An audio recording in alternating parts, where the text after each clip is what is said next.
Tales of Tanorio this past week, or actually it was about 2 weeks ago now, released its first major content update to the game since release. This update added the wonderfully designed Makoto City, as well as Makoto Beach, the third gym, and a ton of other wonderful things. But I have some thoughts. I definitely have some thoughts. My original recording reacting to the update when it first released got corrupted, and I want to take an opportunity to talk about my thoughts. I will be focusing on how the update was intended to be released, so I'm gonna ignore bugs until the very. I'll talk about bugs at the very end, but I want to focus on how the update was meant to be released. There are some things that this update does right, and there are some things that this update does that are pretty bad. But I want to be as constructive as possible because, well, I want the best for this game. I genuinely want to see this game succeed, so these are changes that I would have implemented if I was a part of the team. These are changes that I want to see implemented in the future. The video will be divided into sections, so if you want to focus in on a specific part, then go for it. But I want to start out by talking about what I have the least problems with, and that is the music. With the Makoto City update came the third installment to the Tales of Tanorio OST, again composed by Kyle Allen Music, including some new tracks for older updates and some new tracks for updates that we haven't seen yet. We got 3 new songs for the 3 areas added with the Alpha Grove update, and we also got the themes that would be featured in the PvP and trading update, and obviously we also got the themes that came with the Makoto update. Just like with the first 2 volumes, I think Volume 3 is fantastic. Kyle Allen Music is an incredible composer. Listening to the OST feels amazing, like the instruments and the tracks, they're all great, phenomenal. But if I had to give one complaint, and this is a pretty nitpicky complaint, so like don't really take it with a grain of salt, I feel like the battle themes from Volume 3 are a bit weaker compared to the battle themes from the previous updates. Out of the 19 songs from Volume 3, we got 4 new battle themes: the PvP battle theme, the Vitality Industries battle theme, Monzi's theme, and the Anomaly battle theme. Oh, also we got a new theme song, the song that plays in the intro. I forgot to mention it. VS Scripts did a great job choreographing it. I think the song itself is a lot better than the first theme. I just thought I'd mention it, but back to the battle themes. The PvP battle theme is fantastic, though a bit too intense in my opinion. Topia did confirm that whenever the PvP update releases, we will be able to pick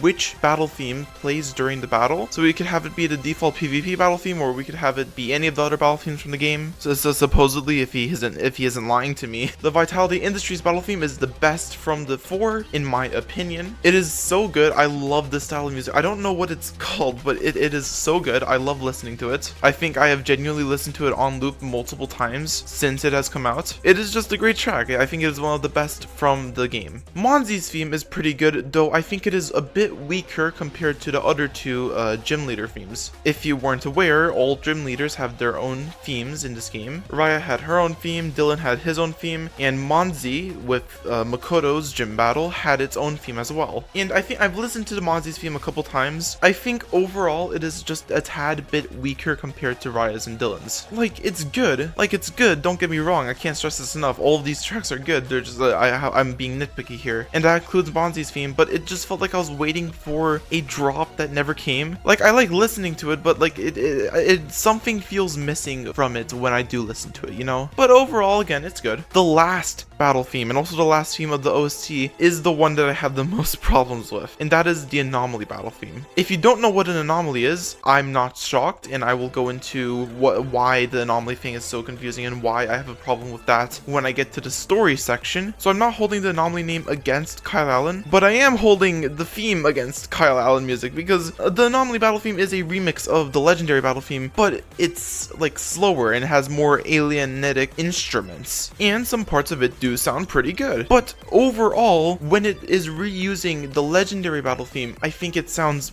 pretty bad. The high upbeat nature of the legendary battle theme does not mix well with the Anomaly battle theme's slower nature. I'll probably play a section or 2 to explain what I mean. I think it's supposed to be purposefully unsettling, sorry, but like, that's not always a good thing. That's like a very hard thing to pull off and do well, and I'll give it this. Again, some parts do sound pretty good, but only some parts. Like, most of the time, like, the slower beat does not match well with the legendary battle theme's fast beat.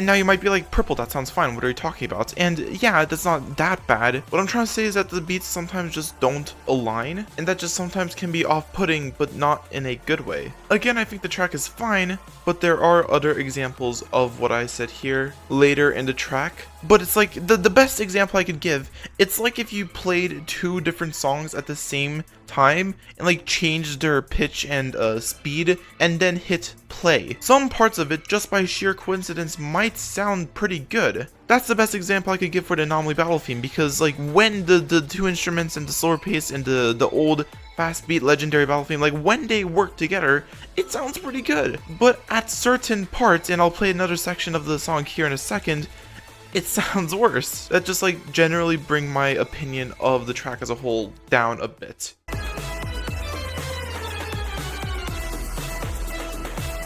Next, I want to talk about the areas, because while every other part of Tales of Tanorio could go wrong in every way possible, you can always trust that the music and the route design will always be phenomenal. I am in the Makoto gym right now, and it is beautiful. Genuinely stunning, fantastic. The design of this entire gym battle, or stadium, it's called stadium, this entire stadium, it is crazy.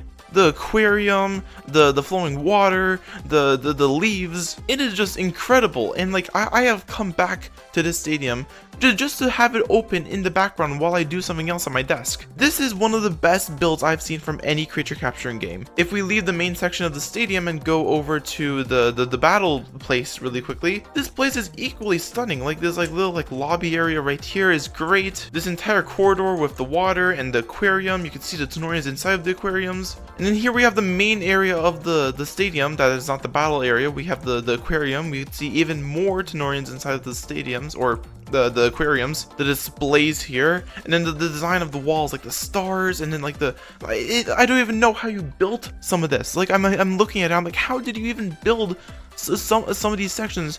I don't even know. Makoto City, I went through it a little earlier, but the Makoto City looks fantastic. This Italian architecture, I think it's based off of Italian architecture.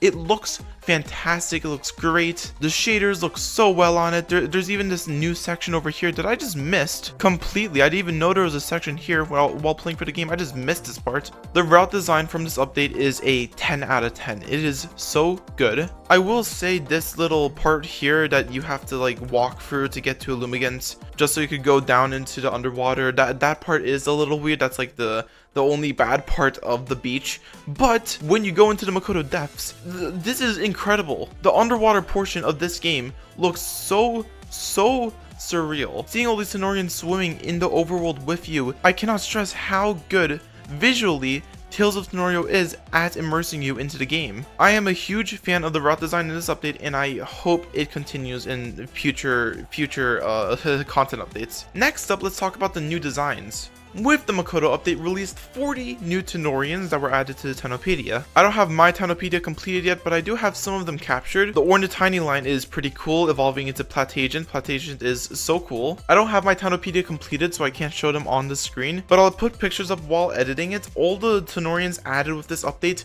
are fantastically designed in my opinion. Tilu and Mysticade they're so majestic, but Boba's a bit of a funny one, but Tapiorca is so cool. Dolphib is an interesting one. I like its animation. I think it's a bit but its evolutions. Carpentoi, I mean, it's just basically more Dolphib, but Dolphantasy, oh my god, it is one of my favorite Tanorians from this update, period. Scaricite is so creepy. I watched Lucky's video talking about Scaricite's design, and how it came to be in the game is so interesting in and of itself. Its design as well, seeing it in the game for the first time, I was shooketh. It's dark. It is so dark, and it's awesome. It's awesome. I honestly wish it had a pre-evolution or a further evolution, but even just as a standalone Pokemon, or Tanorian, Scaricite is so cool. The Bubbear line's models are a bit funny. I wish they looked a little better, but Crust Aqua is an awesome one. I think I could find one if I look down here. It's cute. It's not my favorite from the update, but it's pretty nicely designed. And Crustizer is awesome. It is water and fire type, and I think it looks so cool. I showed Owner Tiny's line already, but again, it's pretty cool. Having a period platypus Tanorian is so funny. Chickrook and Pyrat are phenomenal. I like their old models a bit better, but I understand why they had to be remodeled because of how, you know, how birds work. You kind of need to animate their wings. That's kind of important. Alberyl and Barrington are they're Tanorians. I think they're one of the few duds from this update. Alberyl's an interesting concept, but I think its final evolution with Barrington is a bit undermodeled. I think a redesign could work well with Barrington. I know it was a fan design, but it would I think like even just adjusting its proportions a little bit would help a lot. And I'll talk about this more in the next section, but I just have a kind of like a personal vendetta with Alberyl because it is so annoying while hunting. It is just everywhere. I'll talk more about it in the next section. Just give me a second. I think Electric Cat looks fine. It's not my favorite from the update, but Voltrebex is pretty freaking cool. I can't lie. Wisp out Spectric and Terrafray, that's a fun name. Those three, that line is an interesting one because I think it looks great. It feels a bit under-designed, but it looks pretty cool. But I really like its shiny. Lumaling is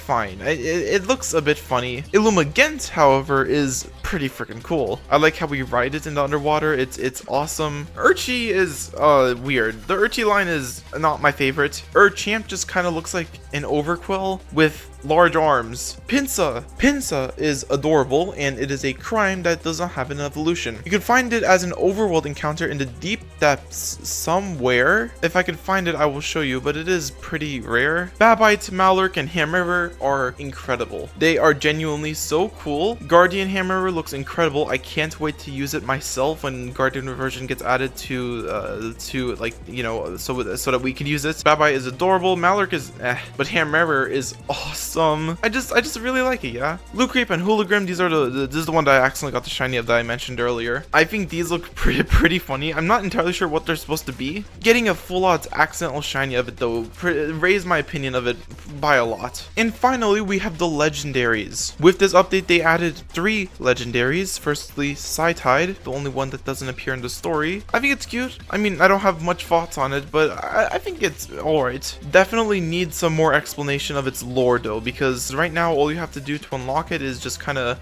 grab a pearl that's in the shipwreck somewhere and then put it on a statue, and then you could just find it anywhere underwater. Like that's not lore. Like with these side quest legendaries, there's usually like some sort of lore reasoning or like something that you have to do other than just click a thing and then click another thing and you're good. And its description doesn't tell me much either. Like I hate to compare TOT to Lumen Legacy, but like Mutagon, Cephalops, Elephage, and then the dragons, they had like more going on with their find method. Even though Mutagon was the only one that had lore, at least all 5 of them had something more going on other than just click a thing and click another thing. The statue doesn't really make much sense either. It's just like on the side of a route. Like it's not in any deep part of the sea, but no, it's like on the side of Route 6 for some reason. I think it would have made the most sense to put the statue in the coral depths, because the underwater does have multiple sections, and there is a section called the Coral Depths, which I actually didn't even know about until I was trying to record this video, and I don't really see a reason for it to exist other than just more areas to capture Tanorians. You know, I mean, I think it's cool, it's beautiful, coral is awesome, I love coral, but I feel like it could have just put Psytide's statue there, and at least it would have been a bit of a quest to find it. Maybe the pearl could be a rare drop by a Tanorian that you could find only in the coral area or like any like a specific section of the underwater. Maybe it could be a rare drop from a Crustaqua, but only if the Crustaqua is in like the deep depths or in the coral section. And once you kill it and it drops a pearl, then you can take it to that statue on Route 6 or wherever else you want to put it, and then it can be found anywhere. Like right now as it is, I think it's way too simple and it does not have enough lore going on in the background to justify its simplicity. But also, since it's already added into the game and it's kind of like a hardcode thing, I don't know if they would want to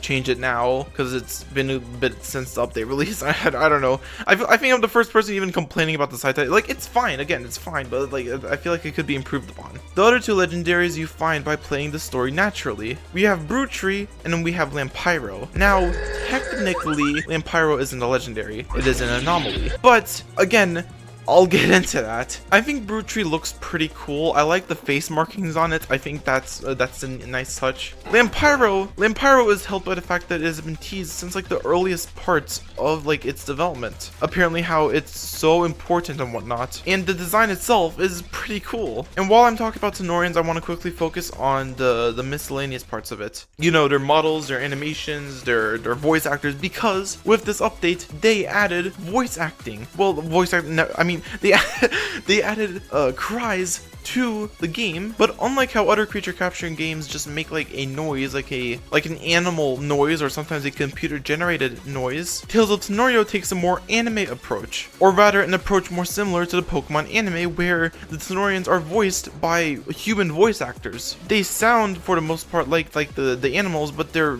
being voiced by humans. And I think that's such a cool way to do it, because you already have these amazing great voice actors. Make use of them, put them in more spaces. And I think for the most part the cries are pretty good. I haven't listened to all of them yet because again haven't completed my Tonopedia, but the ones I have listened to are pretty cool. I think the ones I care about the most are the ones that I'm seeing every single time I play the game, so like the ones that I have on my team. I usually always have Cheerup on my team, and I think Cheerup's cry is phenomenal. If I just quickly turn on the audio really quickly and get an encounter.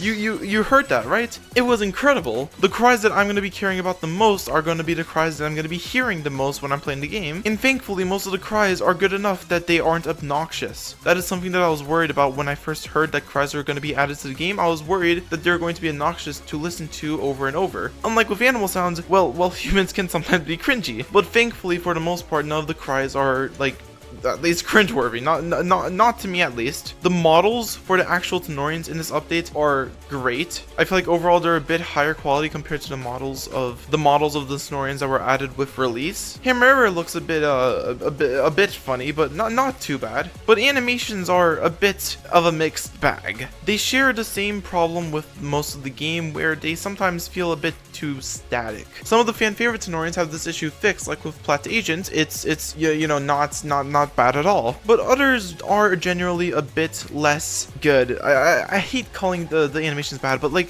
just in general, like I feel like the wings of Chickrook are not great. Lou Creep, you can very easily tell where Lou Creep's animation stops and starts. It's not a problem. I wouldn't say it's like a bad thing, but it is a bit unfortunate, especially because there are some examples that are a lot worse. Crystizer's animation, I praised it earlier for its phenomenal design. Its animation ruins it for me. But again, overall, the animations from this update are in general better. Speaking of animations, we got that fight scene near the end, which was pretty cool. If I can find a recording of it, I'll show you. I think it's generally well animated.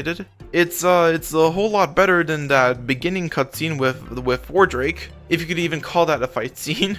One thing I will say is that the voice actors aren't credited underneath the Tanorians. Like for example, my friend Yanni voices Ornithine, but they aren't anywhere on the... Okay, well, my PNG tuber's in the way.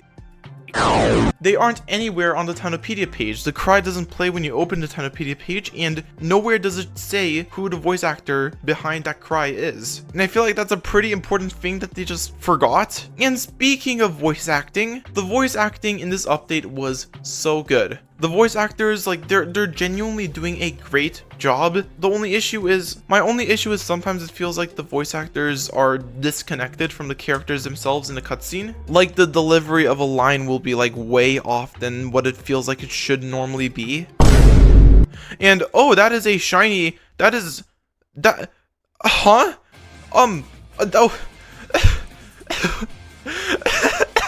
Okay. Thank you. What the hell? That is so funny. I'm glad I didn't have a chain right now. That's good. What was I even talking about? I kind of forgot for a second.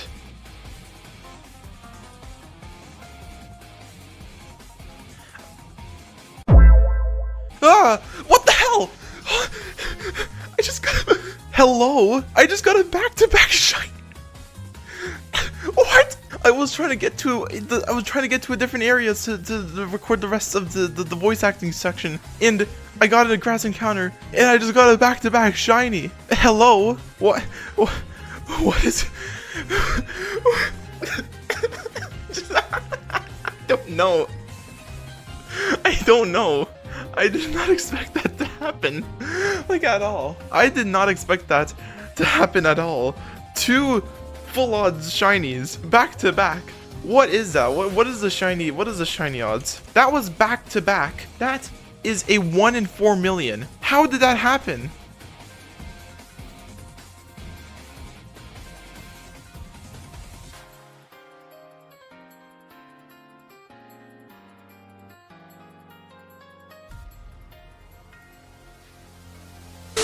Well, that was certainly a fun pause to the video. Oh my god. What I was trying to say was the voice acting feels disconnected. And what I mean is, like, voice actors might deliver a line differently than how the scene is interpreting that line. Like, I remember Kira, like, weirdly getting emotional in, like, aspects where that doesn't really make sense to get emotional, like, multiple times. And Endu's lines are often just like misdelivered. And again, I can't say that this is like a fault of the voice actors, because it isn't. The voice actors themselves are doing a great job, it's just that the lines feel awkward in the game itself. The one scene where the delivery was like spot on perfect was because the voice actors actually recorded their lines together. That was a scene with Monzi and Lauren in the shipwreck. The voice actors actually recorded their lines together on call for that line, for that scene, and it was phenomenal. So I wish they could do that, or at least implement some more voice direction to some of the current scenes so that they sound less awkward. Because I'm sorry, Bia, but the cutscenes really aren't as engaging as you said that they would be. On the topic of voice actors, I do want to quickly mention one more thing. There is a problem with the cutscenes in Tales of Tanorio where the voice actors are too quiet. The music, even when it is dimmed down, is so loud that you can't hear the voice actors at all. And this has been a problem since release. I have complained about this on release day inside of my videos and on Twitter a ton. I thought at least by now it would have at least been fixed, but no. And the fact that it is still an issue needs to be fixed. Like, this is non-negotiable, this is non-optional, this needs to be fixed. Oh hey, that's Adult Fantasy in the grass.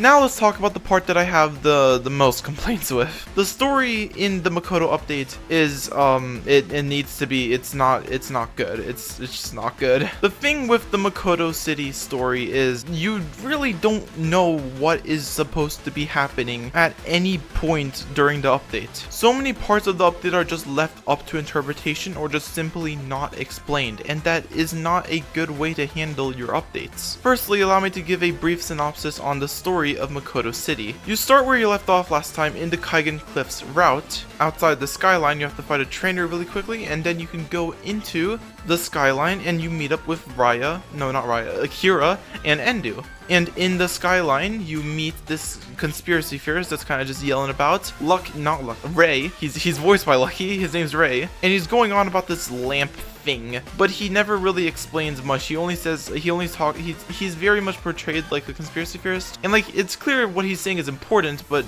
he doesn't tell you much other than to look out for a lamp. When Ray mentions this lamp, Endu feels a bit like, oh, I need to go back and stop something. It's not very clear, but he's worried about a character named Evelyn. Evelyn, before this, has only been mentioned once, and that is during Endu's backstory in the farm. She's never seen in-game until the climax of the story. This is the first time she is mentioned, and we don't know why Endu feels an obligation, because supposedly Endu is in a tough spot because of Evelyn. Editing purple here, just want to quickly jump in to add a part because I was misremembering part of the story. Ray does mention Evelyn and the Tree of Life, so that is where Endu got the idea to go to the Tree of Life. The problem is the coherency. At the cutscene in Route 4, Endu talks like how he stole the Guardian Crystal thingy because he owed it to Evelyn. He's made out to be like stuck in some sort of like deal because he literally says that the crystal that he stole from the museum would have gotten him out of his sticky situation. But then the next cutscene at the museum, he says that he is trying to contact Evelyn. But why? If you're stuck doing favors for her, why are you trying to contact her? Why do you feel the obligation to risk your life at the Tree of Life to try to contact her? It's just the story doesn't really line up in situations like that. Not to mention, why does Kira not want to let Endu go? And I haven't mentioned this yet because I cut myself off before I mentioned it. But Kira tries to stop Endu from going, and Kira is weirdly emotional about it. That part I'm not taking my word back from, because why are you getting emotional over this? Do you just have a thing for promises? How do you have this much of a connection to Endu already? From what I gathered, you guys didn't get along that well. Or at least you guys weren't like best buddies friends, you know? And on a similar note, how do you know that the Tree of Life is dangerous? I'll let past me finish the synopsis, but then I'm gonna cut myself off again because I have more to say. But eventually, Kira lets Endu leave, and we progress through the story without Endu. Nothing really tells you what to do, but when you go to the stadium, there's a note on the door that says Monzi is not here right now. Nothing tells you where she is. It says that she's handling an issue like a conflict. It's not clear what she's doing and where we're supposed to go. By nature, one would go to the next route that's literally right underneath the gym, which is the Makoto beach. And again, while you're at the beach, nothing really tells you what you're supposed to do. No cutscene happens. You just kind of have to infer. The beach is a very cool place, but eventually you'll find a Illumigant in that like secret crevice that I was talking about earlier. If you look hard enough, you'll find it, but it's like, what are you doing here? And why are you fighting us? And why do we have to defeat you? Because it never tells us why we have to defeat her. It just attacks us, and it's kind of like a boss fight with like the big boss bar. Once you defeat it, you can go into the Makoto depths, and again, nothing tells you where you're supposed to go. And while I do like the environment design, as I said earlier, the underdepths are great, it doesn't really tell you where you're supposed to go either. Where you are supposed to go is the shipwreck, and you go in and go all the way to the very end of the shipwreck. You can finally find what you're looking for. This triggers the cutscene with Monzi and Lauren because Lauren was trying to steal something from the ship, and Monzi calls her out on it, and Monzi essentially sends us to fight Lauren. And this is kind of like another boss fight because Lauren is actually pretty strong, or at least stronger than the non-gym leader trainers that we have been fighting in the game so far. Anyways, you defeat her and you learn that she is a part of a company that we are learning for the first time called Vitality Industries. We don't really know what their goal is, but they were just looking for a specific piece of like an artifact or something that you could find in the shipwreck. Not gonna lie, I forget what the artifact did. Anyway, after the cutscene, Monzi is back in her gym, so you could go into the gym and fight her. And then after you leave the gym, after defeating Monzi, Kira comes up to you and she's like, "Oh, I'm so worried about Endu, and we have to go to Whispering Woods like he told us not to do and go find him." And again, it is not really clear where this urgency is coming from. As far as we know, Evelyn and Endu are at the Tree of Life and they're fine. The only thing Ray said was that she was going to get herself killed, but he never said anything about there being a danger at the Tree of Life. There is no reason for Kira to be so worried right now. And when we oh wait, that's Saitai, that's the legendary, that's the legendary that I mentioned earlier that I didn't get a chance to catch yet because it was kind of rare. There it is. Yay! Oh, my Dynastogun is almost dead. After you go to Whispering Woods and after you find the Tree of Life, you can see that everything seems to be going to crap. The entire Tree of Life is on fire. It is an insane scene. There's the police. The police is there. You have to defeat the police so you can go through and find Endu. And Evelyn's there. We see Evelyn for the first time there. And also Ray's there, but Ray doesn't speak. He just kind of shows us something. He's like, "Yeah, I told you so." Well, you told us about a lamp, and wouldn't you know it? There's this huge fight scene between Brute Tree and Lampyro. Lampyro is burning these trees down, and Brute Tree is like, "No, stop. How about you pick on someone your own size?" So after that genuinely cool fight scene, Brute Tree invites us, the player, to fight with him against Lampyro. And once we defeat Lampyro, it says that we can find both of them in the wild, and the update just kind of ends. Endu and Evelyn are arrested, and next thing we know, we have to go to the Makoto beach and take the ship to Flashton, which is the next location. Now, if it sounded like I was confused throughout most of that, it was because I was. You might remember that I mentioned anomalies a little bit ago. Well, guess what? The term anomalies is never mentioned throughout the entire game. The only places where the anomaly word is even used is in the OST and Lucky's video talking about the new Tanorians in the update. Why do I learn about this pretty important new thing through a video made by the developer and not the game itself? Lampyro being an anomaly is like supposedly the next like big thing where anomalies just kind of pop up. Well, as the name suggests, they're anomalies. They kind of like do like weird glitchy things, hence the glitchy theme in the OST. Alright, that's a cool concept. This weird thing is happening throughout Tanorio, and this conspiracy theorist for some reason knows about it, and Lampyro was the first of potentially many. Okay, that is a cool plotline, and that is what is being told here with Lampyro supposedly. But anomalies are never mentioned throughout the entire game. Are they really not that important? Alright, I'm gonna take over now. Let me list out all the problems that I have. Anomalies not being mentioned, Kira feeling an urgent need to find Endu, and Endu feeling an urgent need to find Evelyn. Endu's feeling is kind of justified. Although Endu's whole plotline is a bit incoherent, it makes the most sense out of the 3 issues why he wanted to go see Evelyn. Personally, I feel like Endu would not have wanted to see Evelyn, given how he described his issues in Route 4, but then again we have the scene at the pasture where Evelyn is briefly mentioned, and what Endu says at the pasture seems to not really work with what he said before, because now all of a sudden he wants to contact Evelyn but his atlas is broken. I'll let it slide because at least they were following a plotline at all. They were following the plotline of Endu wanting to contact Evelyn because Evelyn was Endu's only hope at becoming a stadium star. Alright, sure. Doesn't work with what he said at first, but alright. Next, let me mention Kira, because I feel like the writers made a plot hole with Kira feeling such an urgent need to find Endu. If she knows that there is trouble, then she must have known what an anomaly is, and she must have known what Ray is talking about with Lampyro. But Kira couldn't have known that, because what Ray said doesn't really make sense. Ray only commented on how Evelyn's work is dangerous. He never said that there was a forest fire going on at the Tree of Life. Seemingly Ray didn't even know about that. Seemingly he only knew about Lampyro. And again,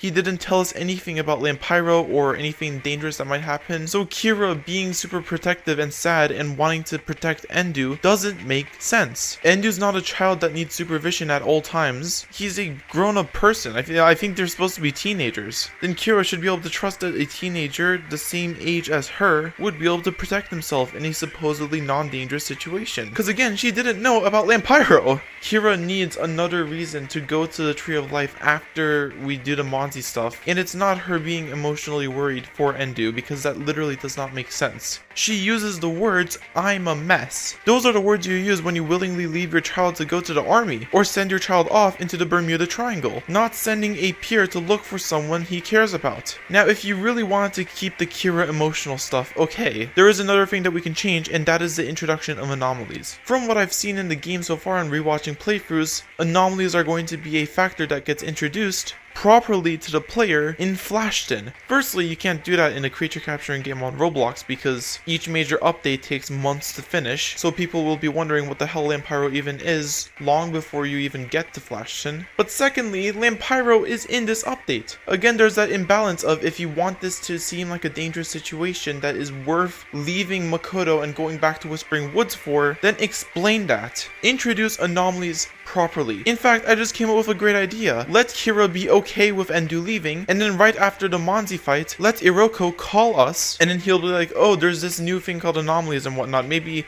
his lab assistant can come find us and explain anomalies in person. Get an old character to explain this new danger that's come up, and then Kira's like, oh, I can't think right now, I'm a mess, and then they could go back to the Tree of Life. At least anomalies make sense then. At least anomalies were properly introduced. At least we know what we're doing. Right now, there is no sense of danger, there is no sense of stakes other than a forest burning. Right now, when you complete the update, you don't know anything about Lampyro. You are forced to assume he is a regular legendary. But no, apparently he's not even considered a Tanorian. Then why is he here? Oh, he's an anomaly. Then why didn't you explain that? Because right now it just seems like he's a legendary. It has to be one or the other. Either Kira's worryism is fixed and she needs to go to the Tree of Life for another reason, or the way anomalies are introduced needs to be fixed, and instead of introducing them later in Flashton, you introduce them now during the Makoto update where they are relevant. It has to be one or the other, but Tales of Tanorio did neither. That essentially wraps up my thoughts on this story. Just like so many plot holes and other stuff that like make me mad. I'm gonna let Past Me finish up with the bugs now. Again, I tried to avoid talking about bugs until the very end because I wanted to focus on the update as it was intended to be released, but bugs did unfortunately impact part of the enjoyment.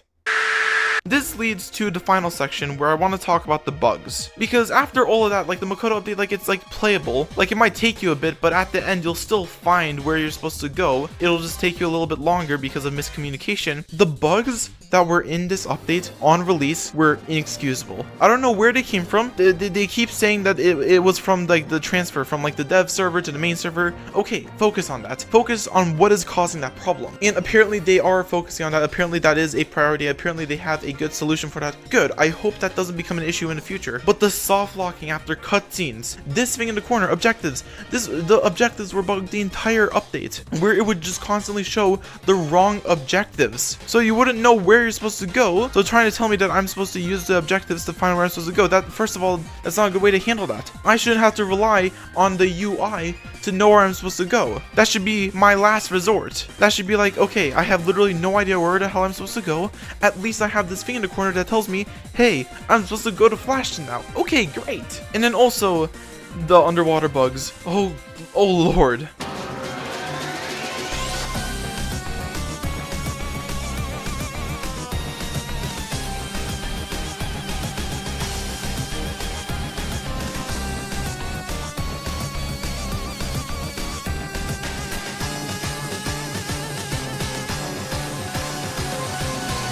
So even if you finally found your way into the underwater, none of that matters, because the underwater was so bugged where you go under the water and you're just flung across the map. Now again, supposedly all the bugs should be mostly fixed by now, but the fact that they were on update like this is inexcusable. Like, it was this buggy on release, then it was this buggy on the first version of the Spring Hunt, and now it was this buggy on Makoto's release too. And like, I hate seeing this. I really want this game to succeed, but again, if I just blissfully ignore all the bugs and talk about all the positives and negatives of the event, or sorry, updates, as they were intended to be played, the update still has a ton of flaws. And especially with the story in its current state, that's not true. I really hope that they go back and change some aspects. They add some new cutscenes, they change the map a tiny bit to make it easier. Like, I cannot stress this enough, I need them to change. Go back on the Lampyro scenes, like the scenes relating to the anomalies and Lampyro and Ray and all that. I cannot stress how much I need them to go back, adjust them, make them make sense more, and mention anomalies at least somewhere in there. I hope you enjoyed my rambling. I hope you got some constructive criticism out of it. I hope they do take some of the words and like things that I've said into consideration, because I do think it's important for the game. But at the end of the day, I still quite enjoyed this update. I still quite enjoyed the new Tanorians, the new designs, the parts where this update is good, with the parts where Tales of Tanorio is good. It is peak. I just hope that it was peak more. Thank you for watching the video, and if you are watching before July 15th, throughout this entire video there have been two random words hidden throughout the video. The first person to reply to the tweet that's in the pinned comment with those two words exactly will win a rainbow Chirodo. The Tales of Tanorio devs have graciously given me a bunch of codes, well, 3 codes containing these alpha Chirodos with this unique aura. If you want a chance at winning it, did I just get another shiny? I just got a shiny Alpero. If you want a chance at winning one of the codes for the Alpha Chirodo, I'll be giving away one on my Twitter, and I will also have 2 words hidden throughout this video. First person to reply them on the tweet in the pinned comment will get the... So dumb, dude.